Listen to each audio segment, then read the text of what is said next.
لیکن یہ کہ اس وقت جو عالم عرب پر صورتحال پیدا ہو گئی اس میں ہمیں کیا کرنا چاہیے، پاکستان کے جو حالات ہیں ان میں کیا مشورے ہیں، اب میں ان چیزوں کے بارے میں آپ سے چند باتیں عرض کروں گا۔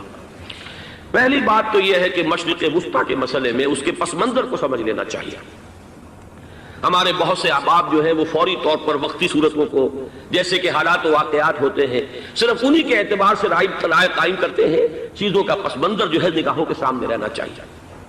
اس صدی کا ایک مختصر سا نقشہ ذہن میں رکھیے، یہ 20ویں صدی کے آغاز کے وقت جسے ہم پورا کہتے ہیں مڈل ایسٹ، بلکہ صرف مڈل ایسٹ نہیں، پورا شمالی افریقہ سلطنت عثمانیہ کا حصہ تھا، خلافت عثمانیہ،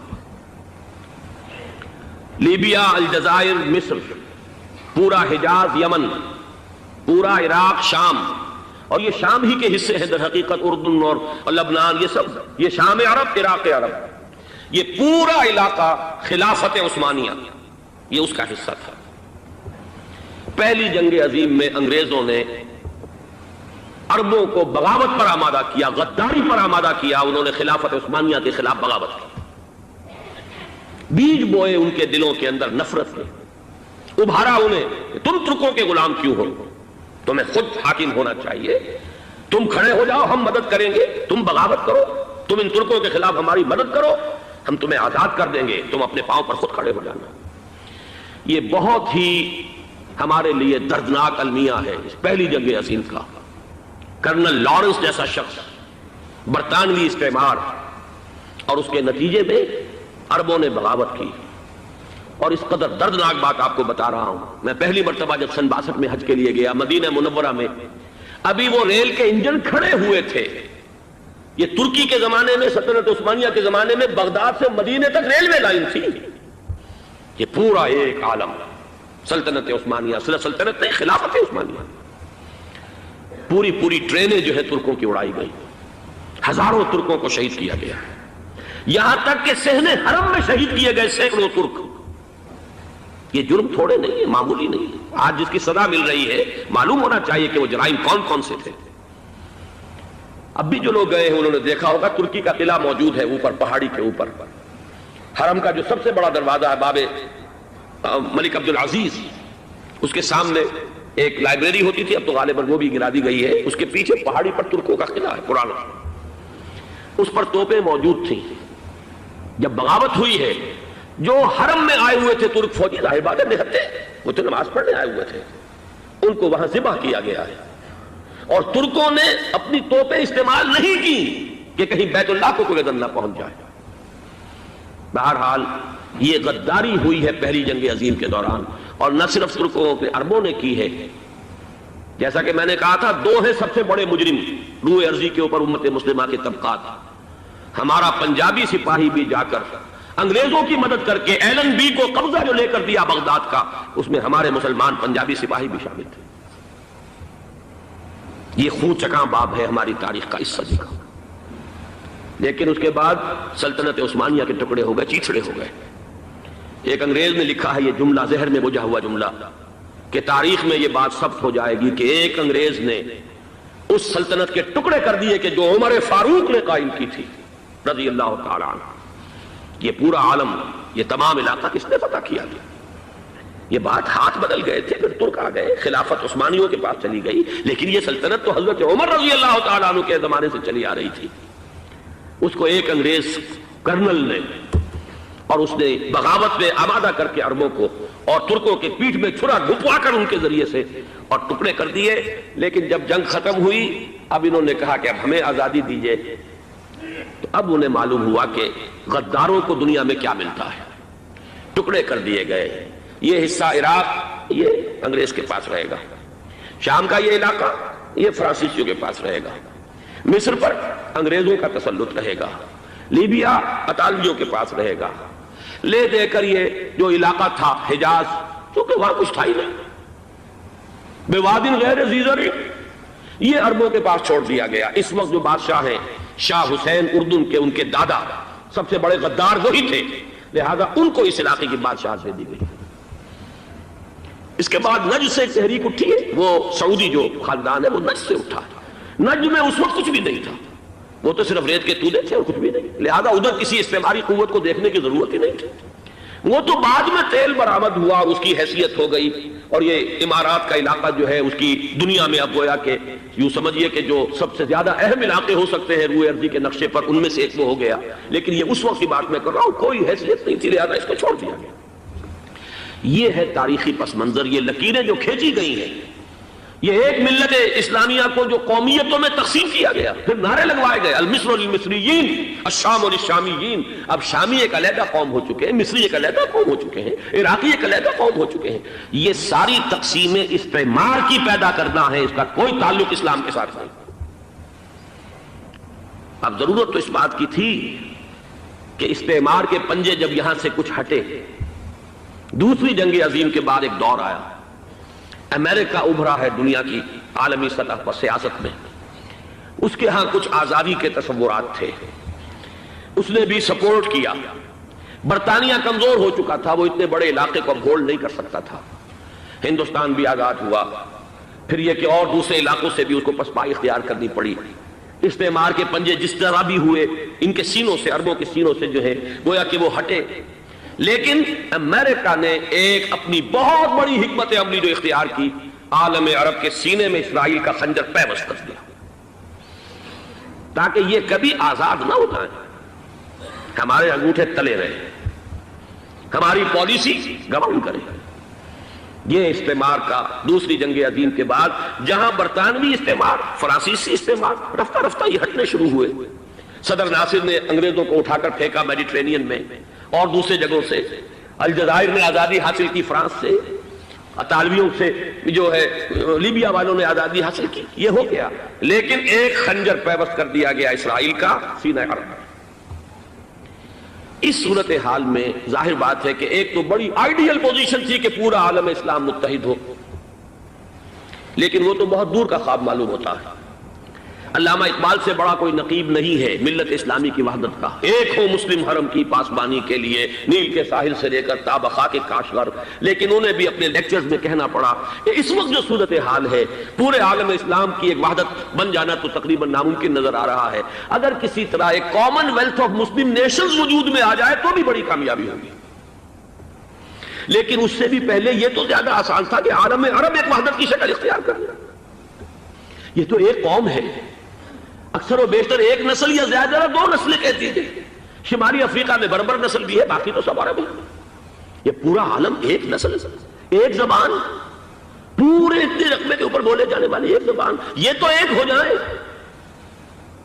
افسوس یہ ہے کہ اس کا ایک ہو جانا، ایک شخصیت ابھری تھی جو مذہبی مزاج کی شخصیت تھی، جو دینی مزاج کی حامل شخصیت تھی، اگر اس کی قیادت میں عالم عرب متحد ہو جاتا تو واقعتاً ایک بہت بڑا جو ہے مرحلہ وہ طے ہو جاتا پوری عالمی ملت اسلامیہ کی ایک وحدت اختیار کرنے کا۔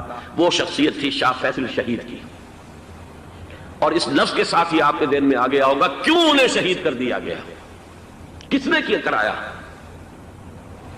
کہاں سے تعلیم حاصل کر کے آیا تھا وہ جس نے شہید کیا شاہ فیصل شہید کو، اس کی گردن پر کون سوار تھی، وہ یہودی لڑکی کے جس کے فوٹو بھی شائع ہوئے، ایک گردن پر اٹھائے کھڑا ہوا شہزادہ اپنی ایک یہودی دوست کو، لڑکی کو، اور وہی ہے کہ جس نے جا کر پستول سے شہید کیا ہے۔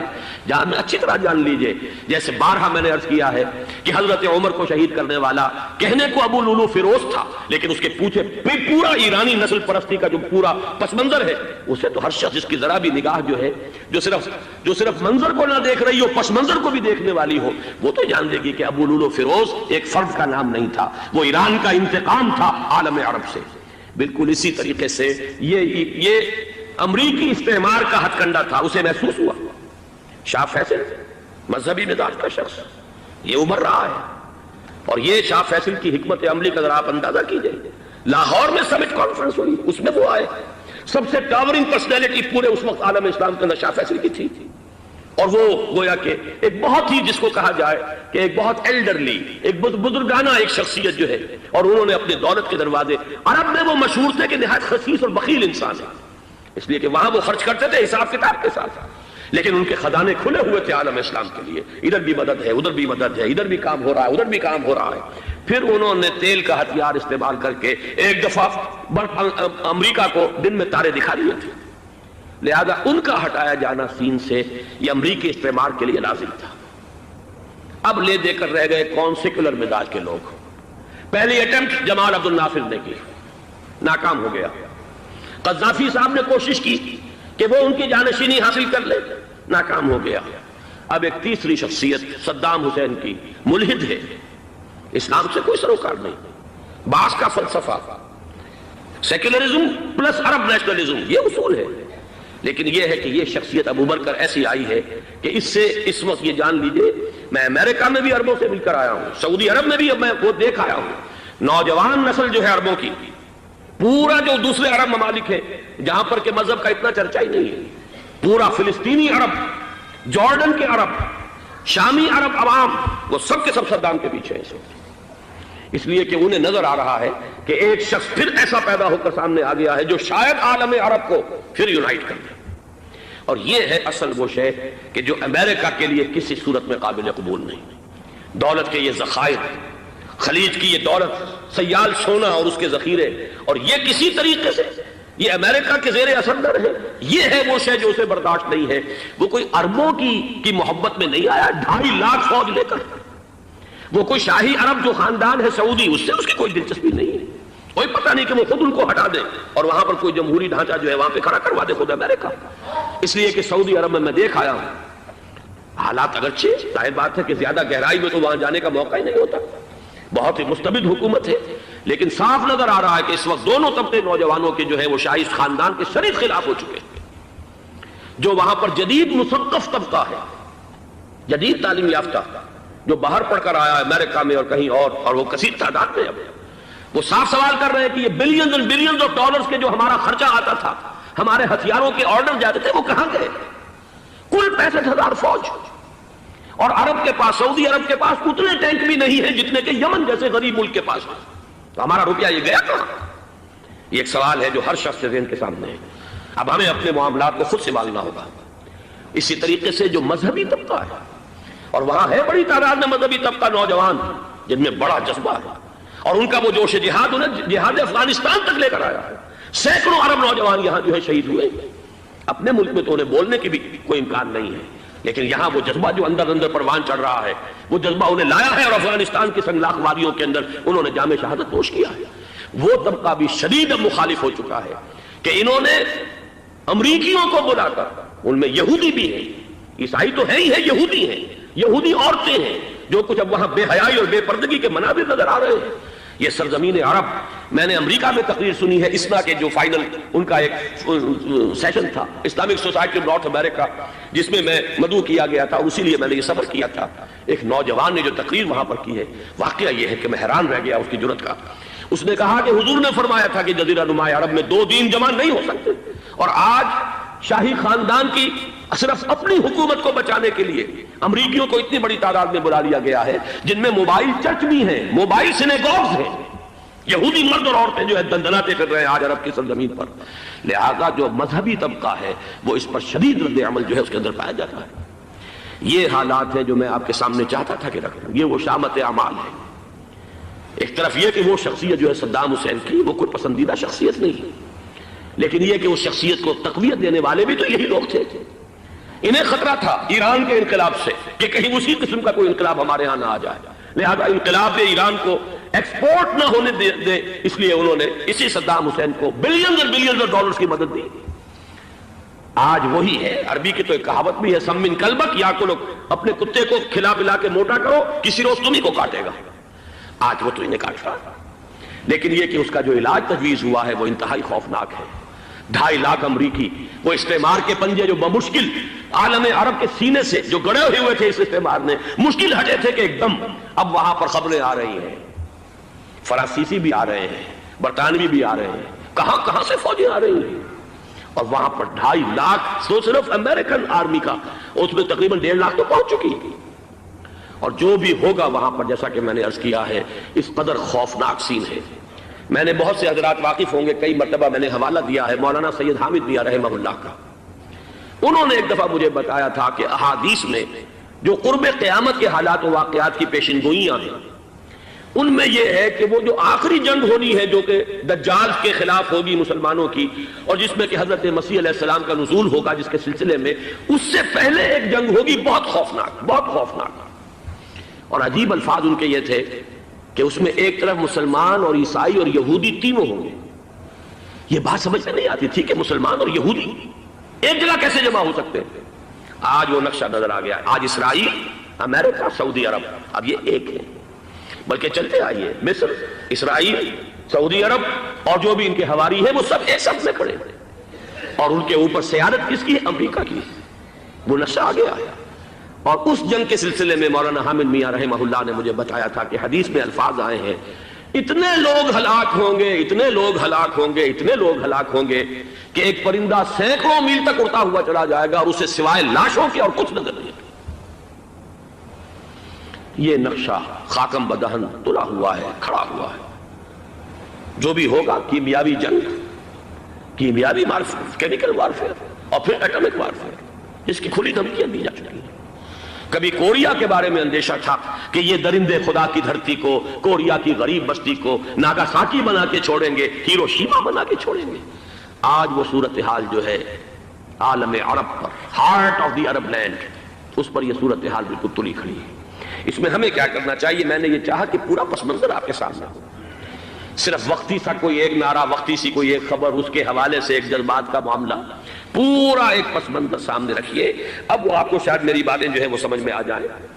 نمبر ایک، ہمیں کسی صورت اس جنگ میں امریکہ کے گھڑے کی مچھلی نہیں بننا چاہیے۔ امریکہ اسلام کے تحفظ کے لیے نہیں آیا، امریکہ حرمین کی حفاظت کے لیے نہیں آیا، امریکہ اپنے مفادات، عالمی مفادات کے تحفظ کے لیے آیا، اور زیادہ سے زیادہ آپ کہہ سکتے ہیں کہ وہ سعودی شاہی خاندان کی حفاظت کے لیے آیا۔ اور بڑا عمدہ مضمون چھپا تھا پچھلے، بلکہ ابھی تک تو وہ تازہ ہی ہے جب تک نیا نہیں آتا، ندا میں، جس کا عنوان تھا اربوں کا چھڑا اور اربوں کا گدا۔ سارے پیسے بھی انہیں سے لے رہے ہیں۔ $12 بلین کا ایک چیک لے کر گیا جیمز بیکر۔ اندازہ تو کیجیے دنیا کہاں سے کہاں پہنچ گئی۔ میں بھی حیرت ہوں کہ دنیا کیا سے کیا ہو جائے گی۔ 2 ماہ قبل اس کا تصور نہیں ہو سکتا تھا۔ اتنی بڑی قوت امریکہ کی، تباہ کن قوت، اور جمع ہو جائے گی عرب کے اندر۔ لیکن یہ کہ وہ کاسٹ بھی اربوں ہی کی ہوگی، انہی کا چھڑا، انہی کا گلا۔ ہمیں کرنا یہ چاہیے، اللہ تعالی ہماری حکومت کو، ہمارے سیاستدانوں کو، ہمارے ذمہ دار لوگوں کو ہدایت دے، وہ امریکہ کے گھڑے کی مچھلی نہ بنے۔ اس کے تحفظ کے لیے یا شاہی خاندان کی حفاظت کے لیے بہت کچھ انہوں نے عیش کر لیے، کافی عیش کر لیے۔ باقی یہ کہ اب جو کچھ ہونا ہے وہ ہونا ہے۔ حرمین شریفین کو تو خود عرب کے لوگ کہتے ہیں کہ کوئی خطرہ نہیں ہے۔ سارا جھگڑا تو وہ تیل کی دولت کا ہے۔ وہ تیل کی دولت جو ہے وہ شمال مشرقی کونے کے اندر ہے۔ بلکہ یہ کہ جو رد عمل پیدا ہوا عالم اسلام میں اور سعودی عرب میں، خود اس کے مذہبی نوجوانوں میں امریکی فوجوں کی آمد کے خلاف اس کا جواب دیا گیا رابط عالم اسلامی کی طرف سے کہ یہ جو بھی جنگ کا محاذ ہے، جو فوجیں ہیں، یہ حرمین سے تو 1500 کلومیٹر دور ہیں، تو حرمین کو تو کوئی خطرہ نہیں ہے۔ خطرہ ہے امریکہ کے عالمی مفادات کو۔ آج آپ کو معلوم ہے دنیا 2 طبقوں میں بٹی ہوئی ہے، دی رچ اینڈ دی پور۔ یہ جو اقوام ہیں، جو 6-7 قومیں شمار ہوتی ہیں دنیا کی دولت مند قومیں، ان کے لیے خطرہ ہے کہ یہ اگر ہم ان کا جو سب سے بڑا ذریعہ ہے اس کا صنعت کا، یہ تیل، اگر اس کو کچھ ہو گیا تو ان کی سب کی اکانومی جو ہے وہ دم دھڑام سے زمین پر آ جائے گا، وہ بھی برابر ہو کر رہ جائیں گے دنیا کے دوسرے ملکوں کے۔ یہ اس کی حفاظت کے لیے آئے۔ ہمارے نوجوان کو آج میں سوچتا ہوں کاش کہ ہمیں معلوم ہو، ہمیں وہ تاریخ دہرانی نہیں چاہیے کہ ہم نے پہلی جنگ عظیم میں انگریزوں کے استعمار کے پنجے گڑوانے کے لیے اپنی جانیں دیں۔ پنجاب کا نوجوان، پنجاب کا مسلمان سپاہی بھی جا کر LND کو قبضہ دلوانے کے اندر اور بغداد پر قبضہ کرانے میں اس کے تعاون کیا، اس کی مدد کی۔ کیا آج بھی وہی تاریخ اپنے آپ کو دہرائے گی؟ آج ہمارا فوجی جائے گا وہاں پر امریکہ کے تحفظ کے لیے، اس کے مفادات کے تحفظ کے لیے۔ پہلی بات یہ کہ یہ ہرگز نہیں ہونا چاہیے۔ ہونا کیا چاہیے؟ پہلی کوشش یہ ہو کہ یہ بین الاسلامی معاملہ بنے، مسلمان امت آئے، امریکی فوجیں جائیں، فرانسیسی جائیں، برطانوی جائیں۔ ہاں اس صورت میں کہتا ہوں پاکستان کا ایک ایک بچہ وہاں جائے اور اپنی جان قربان کر دے، اس لیے کہ یہ قرآن کا حکم ہے۔ وَإِن طَائِفَتَانِ مِنَ الْمُؤْمِنِينَ اقْتَتَلُوا فَأَصْلِحُوا بَيْنَهُمَا فَإِن بَغَتْ إِحْدَاهُمَا عَلَى الْأُخْرَى فَقَاتِلُوا الَّتِي تَبْغِي حَتَّى تَفِيءَ إِلَىٰ أَمْرِ اللَّهِ فَإِن فَاءَتْ فَأَصْلِحُوا بَيْنَهُمَا بِالْعَدْلِ وَأَقْسِطُوا إِنَّ اللَّهَ يُحِبُّ الْمُقْسِطِينَ۔ امت مسلمہ کو حکم دیا گیا ہے اگر مسلمانوں کے دو گروہ لڑ پڑے تو تم صلح کراؤ، اور اگر ایک فریق زیادتی پر تلا رہے، اڑا رہے، تو اب سب مل کر اس سے جنگ کرو یہاں تک کہ اسے اللہ کے حکم کے آگے جھکا دو۔ پھر اگر وہ اللہ کا حکم مان لے، صلح پر آ جائے، تو پھر عدل و قسط کے ساتھ ان کے درمیان صلح کرا دو۔ یہ ہمیں حکم ہے، مسلمانوں کا حکم ہے۔ لیکن یہ کہ یہ امریکی آ رہے ہیں اور امریکی استعمار اور امریکی مفادات، اور اس کے لیے جو ہے پاکستان کا مسلمان سپاہی بھی جائے، میرے نزدیک کی کسی صورت میں صحیح نہیں۔ مطالبہ بھی ہو رہا ہے، آج ہی غالباً ایک انٹرویو آیا ہے، شاہ حسین کے بھائی جو ہیں حسن بن طلال، انہوں نے بھی یہی کہا ہے کہ اس کو مسلمانوں کو آپس میں اس معاملے کو طے کرنا چاہیے، اس قضیے کو، امریکی فوجوں کو یہاں سے فوراً واپس جانا چاہیے۔ اور یہی بات میں یقیناً تائید کروں گا، تحسین کروں گا، یہی موقف ایران کا ہے۔ ایران عراق کے خلاف جو یو این او کے سینکشنز ہیں، کہتا ہے ہم اس کی پابندی کریں گے، لیکن امریکہ کو یہاں سے نکلنا چاہیے۔ یہ مسلمانوں کا اپنا معاملہ ہے، وہ آپس میں طے کریں۔ پاکستان کو بھی یہی موقف اختیار کرنا چاہیے پوری قوت کے ساتھ۔ اس میں کوئی بھی اگر کمزوری ہو رہی ہے تو در حقیقت یہ گویا کہ ہم امریکی استعمار کے ہاتھ میں اس کا آلہ کار بن کر، کھلونا بن کر استعمال ہو رہے ہیں، جو کہ ہمیں کسی صورت میں نہیں کرنا چاہیے۔ اگر یہ بھی ناکافی ہو تو دوسرا ایک اور مسئلے کا حل موجود ہے، اس سے براڈر سطح پر، کہ غیر جانبدار ممالک اگر کوئی ہے ان کو بھی اس قضیے کے اندر شامل کیا جائے۔ ایک تحریک تھی کسی زمانے میں، کافی بڑی تھی، لیکن یہ کہ وہ بھی اگر اس کے اندر شامل ہو جائیں، لیکن امریکہ، رشیا، یہ تو ظاہر بات ہے سپر پاورز ہیں، ان کے مفادات ہیں، عالمی اور گلوبل مفادات ہیں، لہذا اول تو یہ ہونا چاہیے کہ بین الاسلامی معاملہ بنا کر، اس صورت میں جیسا کہ میں نے عرض کیا ہماری پوری فوج بھی جائے اللہ پر توکل کر کے، پاکستان کا محافظ اللہ ہوگا، اگر اللہ کے ایک حکم کے اوپر عمل کرتے ہوئے مسلمان یہاں سے جائیں اور جا کر وہاں پر جو ہے اپنی جانیں دینے کو تیار ہو جائیں۔ لیکن اگر یہ اس میں بھی کافی نہ ہو تو جو بھی غیر جانبدار ممالک ہیں ان کو بھی اس معاملے کے اندر شریک کیا جا سکتا ہے۔ بدر جائے آخر اگر پاکستانی فوج جائے، وہ صرف حرمین شریفین کے گرد و نواح میں ان کو ڈپلوائے کیا جانا چاہیے۔ اگر خدا نہ خواستہ وہاں پر کوئی آنچ آنے کی شکل پیدا ہو جائے تو اس کی، اے ارض پاک تیری حرمت پہ کٹ مرے ہم، اس کے لیے مسلمانوں کو تیار رہنا چاہیے۔ اس لیے کہ بہرحال جہاں تک ارض پاک کی حرمت کا تعلق ہے وہ ہمارے ایمان کا جز ہے۔ باقی برطانوی مفادات، امریکی مفادات، صنعتی ممالک کے مفادات یا کسی شاہی خاندان کے مفادات، یہ شاہی خاندان یہ تو گرتی ہوئی دیواریں ہیں، جانا ہے آج نہیں تو کل، لیکن یہ کہ اصل معاملہ ہے امت کا، اصل معاملہ ہے امت مسلمہ کا، اصل معاملہ ہے حرمین شریفین کا، لہذا ان دونوں چیزوں کو لازماً گڈمڈ نہ کریں۔ آپ حضرات کے علم میں ہے کہ اس سے پہلے ایران کی طرف سے بار بار مطالبہ ہوا کہ حرمین کو بین الاسلامی کنٹرول میں دے دیا جائے اور سعودی عرب کا اس کے اوپر سے جو انتظامی عمل دخل ختم کر دیا جائے۔ میں نے کبھی تائید نہیں کی، اس لیے نہیں کی کہ میرا مشاہدہ ہے، میں گیا ہوں بارہا، سعودی عرب کی حکومت نے چاہے خود بھی بڑے بڑے محل بنائے ہیں لیکن حرمین کی خدمت کے اندر بھی کوئی کمی نہیں رکھی، اس پر انہوں نے اربوں ڈالر اس پر بھی خرچ کیا ہے، اس کے اوپر انہوں نے اس حج کے انتظامات پر پوری حکومت جو ہے وہ اپنے آپ کو لگائے رکھتی ہے، لہذا اس اعتبار سے کوئی کمی کی بات نہیں وہاں پر آئی کہ جس کے لیے ضرورت ہو کہ ان کا عمل دخل وہاں سے ختم کیا جائے۔ لیکن یہ صورتحال اب جو پیدا ہو گئی ہے یہ بالکل مختلف ہے، اسے اس کے کانٹیکسٹ کے اندر دیکھا جانا چاہیے، اور اسی کے حوالے سے میں نے چند رائے آپ کے سامنے رکھی۔ اب آئیے پاکستان کی طرف جو ہمارا اصل مسئلہ ہے، اس کے تو ہم سب سے بڑے ذمہ دار ہیں، اس کی بھلائی ہے تو، برائی ہے تو، اس میں خیر آتا ہے تو وہ بھی ہماری کوشش اس کے لیے ضروری ہے، اور اس کو شر پیدا ہوتا ہے تو اس کی ذمہ داری بھی ہم پر آئے گی۔ اس کے ضمن میں چند باتیں عرض کر رہا ہوں۔ شدید ترین خطرہ ہے، جیسا کہ میں عرض کر چکا ہوں، کہ بھارت حملہ کرے گا۔ مجھے تو تقریباً یہ رائٹنگ آن دی وال کے مانند ایک فیصلہ نظر آ رہا ہے، بلکہ آج میں کسی سے کہہ رہا تھا کہ اگر اب نہیں تو پھر کبھی بھارت حملہ نہیں کر سکتا۔ اس کے لیے سچویشن بالکل رائٹ ہے، 2 مرتبہ ایکسرسائز کر چکا ہے، وہ خاص ٹارگٹ بنا کر حیدرآباد کو، اور اس کے پیش نظر ہے سندھ میں جو بھی خلفشار ہے اسے اس کے علم میں ہے، جو بھی تصادم ہے۔ اب بھی اگرچہ اس وقت کی جو ہماری اندرونی سیاست ہے یہ اس کا کرشمہ سامنے آیا ہے کہ جی ایم سید صاحب کو ایگزونریٹ کیا جا رہا ہے، ان کو اب محب وطن کا خطاب دوبارہ دیا جا رہا ہے۔ وہ شخص جس نے اسلام کے خلاف انتہائی زہریلی باتیں کی ہیں، وہ شخص جس کی کتاب اب پاکستان ٹوٹ جانا چاہیے، وہ لاکھوں کی تعداد میں ہندوستان سے چھپ کر آئی ہے، یہاں تقسیم ہوئی ہے، آج اسے شرط دی جا رہی ہے۔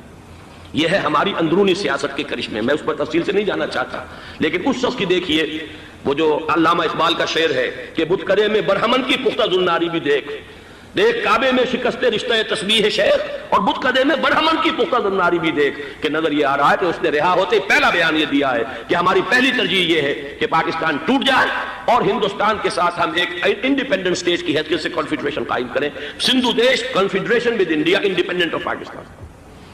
پھر دوسری ترجیح بھی ہے، تیسری آخری ترجیح یہ ہے کہ پاکستان کو 5 ریاستوں میں تقسیم کر دیا جائے اور ایک لوز کانفیڈریشن ہو، بس اس کے سوا کچھ نہیں۔ 5ویں بھی وہ اردو والوں کے لیے نہیں ہے، مہاجرین کے لیے نہیں ہے، ان کے لیے تو ان کے پاس کچھ نہیں ہے۔ 5ویں بھی پنجاب میں سے کاٹ کر سرائکی صوبہ بنایا جائے اور سندھ میں تو بہرحال اردو بولنے والوں کو سندھی بن کر رہنا ہوگا۔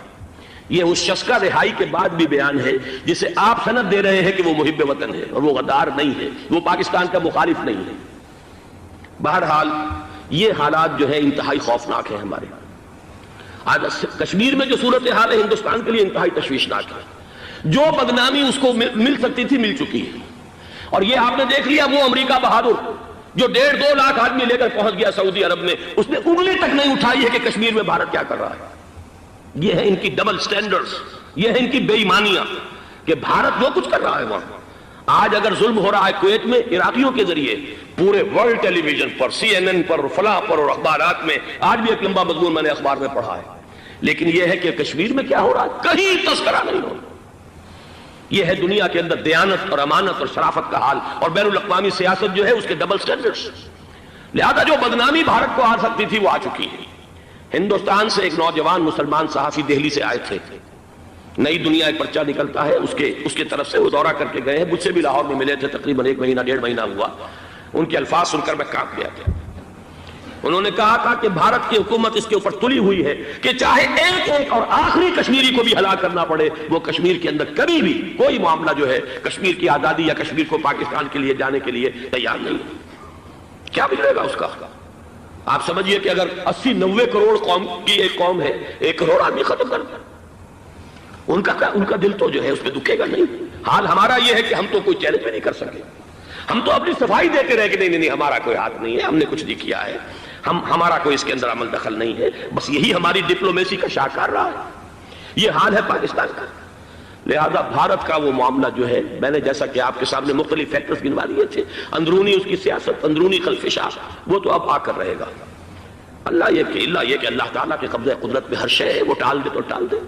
مجھے اقبال کا وہ شعر یاد آ رہا ہے، تقدیر تو مبرم نظر آتی ہے ولیکن پیران کلیسا کی دعا ہے کہ یہ ٹل جائے۔ ہم دعا کریں کہ یہ ٹل جائے وقت، لیکن یہ ہے کہ تقدیر مبرم نظر آ رہی ہے۔ اس حالت میں ہمیں کیا کرنا چاہیے؟ نمبر 1 یہ کہ سب سے اہم شے ہے قومی یکجہتی، اور قومی یکجہتی کے اعتبار سے انتہائی خوفناک مرحلہ آ رہا انتخابات کا۔ انتخابات میں تو کچھ نہ کچھ فساد، کچھ نہ کچھ دنگا، کچھ نہ کچھ ہنگامہ، ایک دوسرے کے خلاف کیچڑ، ایک دوسرے کے خلاف الزامات، بوچھاڑ، یہ تو بڑھتے ہیں۔ بھارت میں بھی قتل و غارت گری ہو جاتی ہے کچھ نہ کچھ۔ لہذا یہاں پر بھی پیر پگاڑا صاحب جو ہمیشہ سے کہتے چلے آ رہے ہیں فیملی پلاننگ، آج پھر ان کا جملہ آ گیا ہے کہ شاید اس انتخابات میں فیملی پلاننگ کے ذریعے سے کوئی بہت بڑا کام ہو جائے۔ پہلی بات تو یہ ہے کہ میں نے اب تک یہ کہا ہے کہ انتخاب کسی صورت میں پوسٹ پون نہیں ہونے چاہیے۔ اب بھی میں یہ کہتا ہوں کہ اگر تو انتخابات کا بدل صرف ایک ہے اور وہ مارشل لا ہے، تو پھر مارشل لا سے تو بہتر ہے کہ وہ انتخابات ہو، چاہے اس میں کوئی خلفشار بھی ہو۔ اس لیے کہ مارشل لا کا مطلب جو ہے وہ تو سندھ کے اندر ایک ناگزیر دھماکہ ہو جائے گا، تباہ کن، خوفناک، اور پھر بھارت کو کچھ کرنے کی ضرورت نہیں ہوگی، کیا کرایا اسے سارا معاملہ سندھ کے اندر سے مل جائے گا۔ مارشل لا ہرگز نہیں ہونا چاہیے۔ وہ بات جو سن 80 میں نے 18 اگست 1980 کو کہی تھی ضیاء الحق مرحوم سے، آج پھر اسی بات کی میں تکرار کر رہا ہوں، اعادہ کر رہا ہوں۔ مارشل لا پاکستان کے لیے سوسائڈل ہے، لیکن ایک آلٹرنیٹ سامنے آیا ہے۔ ایک تو پشاور ہائی کورٹ کا ورڈکٹ آ گیا، اور یہ کہ کچھ اور لوگوں کی طرف سے بھی باتیں آئی ہیں۔ 1-2 دن ہوئے ہیں جنگ میں 2 اہم سرخیاں تھیں، اور وہ بڑے اونچے حلقہ جو ہمارا فوج کا اونچا حلقہ ہے اس کی طرف سے اگرچہ نام کسی کا نہیں تھا۔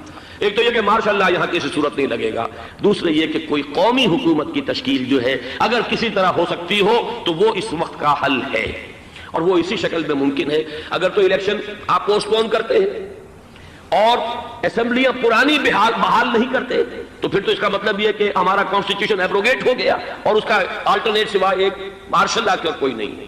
لیکن اگر صدر اسحاق صاحب ہمت کر لیں ملک کے حالات کو دیکھ کر، جو اس وقت صورتحال ہے، جو خطرات ہیں بارڈر پر، ان کو دیکھتے ہوئے یا تو یہ کہ عدالتوں کے ذریعے سے اسمبلیاں بحال ہو جائیں، اس میں حکومت زیادہ رکاوٹ نہ ڈالے، یا یہ کہ خود صدر اسحاق صاحب واپس لے سکتے ہو قدم تو واپس لے لیں، لیکن یہ کہ تمام پارٹی سے یہ پہلے عہد لے لیا جائے کہ وہ ایک قومی حکومت کی تشکیل کریں گے۔ یہ وہ بات ہے، آپ کو یاد ہوگا مرزا اسلم بیگ صاحب، انہوں نے بالکل شروع میں سن 88 کے الیکشن کے بعد کہا تھا کہ نیشنل گورنمنٹ فارم کی جانی چاہیے۔ اس وقت تو کسی نے دھیان نہیں دیا، پیپلز پارٹی بڑے نشے میں تھی، اس کو خاص طور پر سندھ میں جس طرح کا واک اوور ملا تھا، اس کا ایک نشہ تھا اس کے دماغ پر، اس لیے وہ سوچنے پر تیار نہیں ہوئی۔ لیکن یہ کہ وہ جو ایک فارسی میں کہا جاتا ہے کہ ہرچہ دانا کنت کنت نانا لیک بعد از خرابی بسیار، اب اس خرابی بسیار کے بعد بھی اگر عقل آ جائے اور ایک نیشنل گورنمنٹ بنائی جا سکے اور اس کے حوالے سے الیکشن کو پوسٹ پون کیا جا سکے، تو میرے نزدیک یہ رائے پوری قوت کے ساتھ دی جانی چاہیے، پیش کی جانی چاہیے، اس لیے کہ الیکشن اس وقت جس خلفشار کا سبب بن جائے گا، ذریعہ بن جائے گا، اس کو تو گویا کہ اور بھارت کے جو گھناونے عزائم ہیں ان کو اور تقویت دینے کا سبب اور ذریعہ بن جائے گا۔ دوسری بات یہ، اس قوم کے اندر جذبہ جہاد، وہ ڈیفینسو جہاد، دفاعی جہاد، جس کے بارے میں کوئی دو رائے نہیں ہو سکتی کہ اس کے لیے جو جان بھی دی جائے گی وہ شہادت کی موت ہوگی، اس لیے کہ حضور کی حدیث ہے من قتل دون مالہ فہو شہید، جو شخص اپنے مال کی حفاظت کرتے ہوئے مارا گیا مسلمان وہ شہید ہے۔ تو ظاہر بات ہے کہ اپنی آزادی کا تحفظ جو ہے وہ مال کے تحفظ سے زیادہ اہمیت رکھنے والی شے ہے۔ ایک جذبہ جہاد پیدا کیا جائے اور ایک پیپلز آرمی یہاں پر کھڑی کی جائے، عوامی فوج صرف نہیں کر سکے گی تحفظ جب تک کہ پوری قوم جو ہے وہ فوج کی شکل اختیار نہ کر لے، لیکن ظاہر بات ہے کہ اس کا بھی امکان اسی صورت میں ہوگا جبکہ کوئی ایسی حکومت وجود میں آ گئی ہو کہ جس میں اپوزیشن اور گورنمنٹ کا جھگڑا جو ہے وہ اوپر نہ چل رہا ہو، وہ آپس کی بات آرائی نہ ہو، تبھی کوئی پیپلز آرمی جو ہے اس کا تصور جو ہے سامنے آ سکتا ہے۔ اللہ تعالیٰ توفیق دے کہ ہم اس کو بھی کر سکیں۔ آخری بات، آج میں سوچ رہا تھا کہ حضور کو اللہ تعالیٰ نے 2 تلواریں دے کر بھیجا تھا، ایک تلوار قرآن، جاہدہم بہی جہادا کبیرا، اے محمد یہ ہے آپ کی تلوار، اس کے ذریعے جہاد کیجئے، قلع قمع کیجئے جاہلیت قدیمہ کا بھی، قلع قمع کیجئے جاہلیت جدیدہ کا بھی، اور یہ بے یقینی کو رفع کیجئے، ایمان پیدا کیجئے۔ یہ ہے کہ جو آج ہمارے پاس وہ جہاد بالقرآن کے حوالے سے ہے۔ اور دوسرا ہتھیار تھا دین حق، هو الذي ارسل رسوله بالهدى ودين الحق ليظهره على الدين كله، وہ نظام عدل اجتماعی، وہ جو واقعہ یہ ہے کہ اگر اس کا نمونہ دنیا کو دکھا دیا جائے تو پوری دنیا اسے قبول کرے گی، اس لیے کہ دنیا تو پیاسی ہے، دنیا مختلف نظاموں کو ٹرائی کر کے تھک چکی ہے۔ اس نے جمہوریت کا تجربہ بھی کر لیا ہے جس نے سرمایہ داروں کی آمریت کی شکل اختیار کر لی، دنیا نے کمیونزم کا تجربہ بھی کر لیا ہے، وہاں سے بھی پسپائی اختیار کر رہی ہے نوع انسانی، لیکن یہ کہ وہ نظام عدل اجتماعی تو ہمارے پاس تھا۔ پچھلے سال آپ کو یاد ہوگا یہاں پر دسمبر کے مہینے میں اس کے اوپر سیمینار ہوئے تھے، سیاسی نظام، معاشی نظام، معاشرتی نظام، اخلاقی نظام، وہ پورا نظام زندگی جو ہے وہ ہمارے پاس ہے جس کے لیے یہ ملک لیا گیا تھا، اسلامی انقلاب برپا کر کے، اور یہاں پر اس دین کو قائم کیا جائے۔ میں چند باتیں بھارت کے حوالے سے کہنا چاہتا ہوں۔ بھارت کے سلسلے میں ہم سے بہت بڑی بڑی کوتاہیاں ہوئی ہیں ہندو قوم کے حوالے سے۔ پہلی کوتاہی یہ ہوئی کہ ہم نے 800 یا 1000 برس تک حکومت کی، اگرچہ صوفیاء نے کچھ تبلیغ کی یہاں پر، لیکن علمی سطح پر، انٹلیکچوئل لیول پر کوئی تبلیغ کا کام نہیں کیا۔ ہندوؤں کی جو اعلیٰ ذات کے لوگ ہیں، اور ہندو ذہن ہے فلسفیانہ ذہن ہے، اس فلسفیانہ ذہن کو ہم نے کبھی سمجھنے کی کوشش نہیں کی، اس تک ہم نے دین کی دعوت کو نہیں پہنچایا۔ ہم نے جہاد بھی سیف کر کے انہیں زیر تو کر لیا، ان پر حکومت تو کی، لیکن یہ ہے کہ جہاد بالقرآن کے ذریعے سے ان کے نظریات، ان کے افکار، ان کے عقائد، ان کے نظریات باطلہ کا علاج نہیں کیا۔ یہ ایک بہت بڑا جرم تھا کہ ہم نے یہاں پر 1000 برس تک حکومت کی لیکن یہ فرض منصبی ادا نہیں کیا۔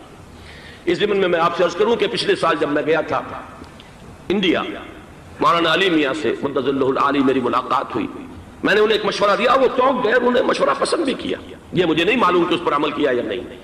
میں نے ان سے عرض کیا کہ آپ ندوۃ العلماء میں سنسکرت کی تعلیم لازم کر دیں تاکہ یہاں کا عالم دین جو نکلے وہ ہندو جو مذہب کی کتابیں ہیں ٹاپ کی امہات کتب ان کو بھی سمجھ سکتا ہو۔ جب تک آپ ہندو ذہن کو نہیں سمجھیں گے اسلام اس کے سامنے پیش نہیں کر سکتے۔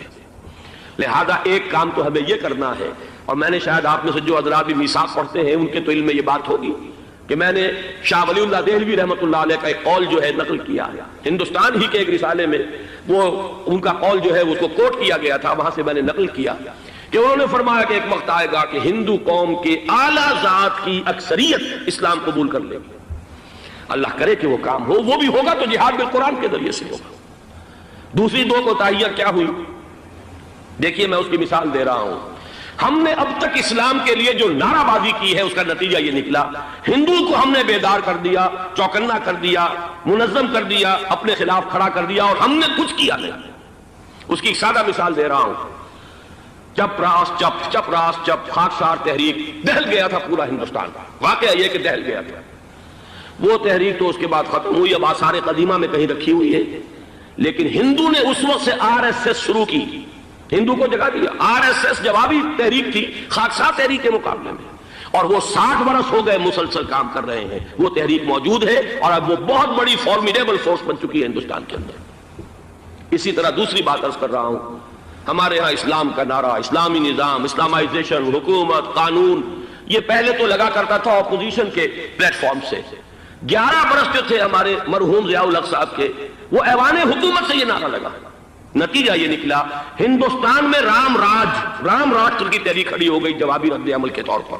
ہم نے تو کچھ کیا بھی نہیں سوائے کچھ کاسمیٹک تبدیلیاں، کچھ اوپر کی تبدیلیاں، کچھ رنگ و روغن، کچھ عید میلاد النبی زیادہ شوق سے اور زیادہ شان سے بنانی شروع کر دی، کچھ اور ہم نے اس طرح کے جو ہے وہ تقریبات کا آغاز کر لیا۔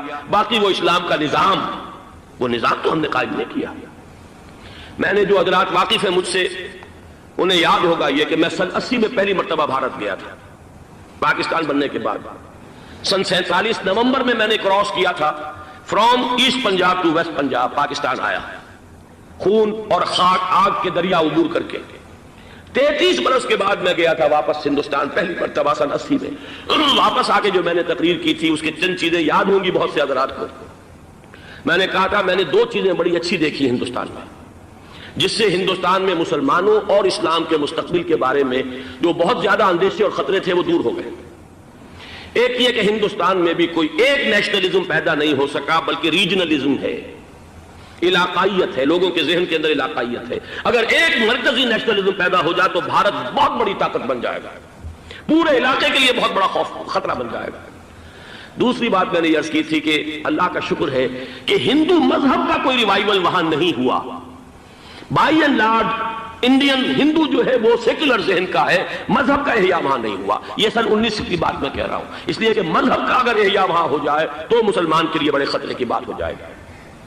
لیکن آج میں آپ سے عرض کر رہا ہوں 1990 میں 10 برس کے بعد یہ جو 11 برس تک ہمارے ہاں اسلام کی رٹ لگی ہے، نتیجتاً اب وہاں ملیٹنٹ ہندو ریوائولزم ایک بہت بڑی قوت بن کر آ چکا ہے۔ ہم نے کچھ کیا بھی نہیں، نعرے لگائے، اور وہاں بی جے پی اب اگلے الیکشن کے اندر وہ یقین رکھتی ہے کہ اس کی حکومت ہوگی۔ اس وقت بھی بی پی سنگھ کی حکومت جو ہے اسی کے بل پر کھڑی ہے۔ میری ملاقات ریاض میں ایک ہوئی ہے مراد آباد کے نوجوان سے، اور گفتگو کے آخر میں وہ رو پڑا کہ ہم ہندوستانی مسلمان کیا کریں، ہم تو ایک ایسی صورتحال سے دوچار ہو گئے ہیں کہ کوئی صورت ہمیں نظر نہیں آ رہی، بچاؤ۔ 30 اکتوبر کی ڈیٹ دی ہوئی ہے وی ایچ پی نے، وشوا ہندو پریشد جو ہے وی ایچ پی، اس کے دے رکھی ہے کہ ہم نے ہر صورت کچھ بھی ہو جائے، اور ایسے ایسے طریقے ان کے ہیں۔ وہ پہلے اینٹیں انہوں نے روانہ کرنی شروع کی تھی، اس کے بعد اب یہ ہے کہ ایک ایک گاؤں سے ایک ایک آدمی آئے گا، 30 لاکھ گاؤں سے ایک ایک آدمی چل کر آئے گا، اور وہ جب پہنچیں گے تو کوئی ان کے اوپر چونکہ ایک ایک آدمی چل کر آ رہا ہوگا، کوئی دفعہ 144 حکومت کی نہیں لگ سکے گی، اور ہم جب اتنے لوگ جمع ہو جائیں گے لا محالہ ہم نے وہ مندر جو ہے تعمیر کرنا ہے اور وہ مسجد گرا دینی ہے۔ اور ادھر مسلمان جو ہے آخری طور پر طے کیے ہوئے ہیں کہ چاہے ہم سب کٹ مریں لیکن ہم یہ مسجد گرنے نہیں دیں گے۔ خدا نہ خواستہ یہ صورتحال اگر بالفعل ہو جاتی کنفنٹریشن، اس وقت تو پھر بھی جو حکومت یو پی کی ہے وہ کچھ نہ کچھ مسلمانوں کا ساتھ دے رہی ہے، لیکن یہ کہ بے بس ہوتے کوئی دیر نہیں لگے گی۔ اگر لاکھوں لوگ جمع ہو جائیں اس شہر کے اندر، ایودھیا کے اندر، تو ظاہر بات ہے ہر حکومت گھٹنے ٹیکنے پر مجبور ہو جاتی ہے۔ 50,000 اہل تشیع نے ضیاء الحق صاحب کے گھٹنے ٹکوا دیے تھے، داغ رگڑوا دی تھی، اور وہ جو آرڈیننس تھا زکوٰۃ آرڈیننس اس میں ترمیم کروا دی تھی۔ کیا ہوگا؟ نہایت خوفناک صورتحال ہے۔ لیکن اگر ہم یہاں اسلام صرف نام نہ ہو عملاً قائم کر کے دکھا دیں، مجھے یقین ہے کہ خود ہندو اسے قبول کرے گا۔ یہ تو نعمت ہے، یہ راحت ہے، یہ نظام عدل ہے، یہ تو بہترین حل ہے ہمارے تمام مسائل کا۔ لیکن یہ کہ اگر ہم نے وہ کام نہ کیا، وہ اسلامی انقلاب کی طرف پیش قدمی نہ کی، وہ جاہدہم بہی جہادن کبیرہ کے ذریعے سے ایمان، اور ایمان کے ساتھ اس کا لازمی نتیجہ وہ ایک جد و جہد، انقلابی جد و جہد، اور اس کے نتیجے میں پاکستان میں اسلامی انقلاب لا کر اسلام کے نظام عدل اجتماعی کو قائم کرنا، یہ ہے دوسرا کرنے کا اصل کام، اور یہ ہے در حقیقت کہ جو ہمارے تمام مسائل کا حل ہے۔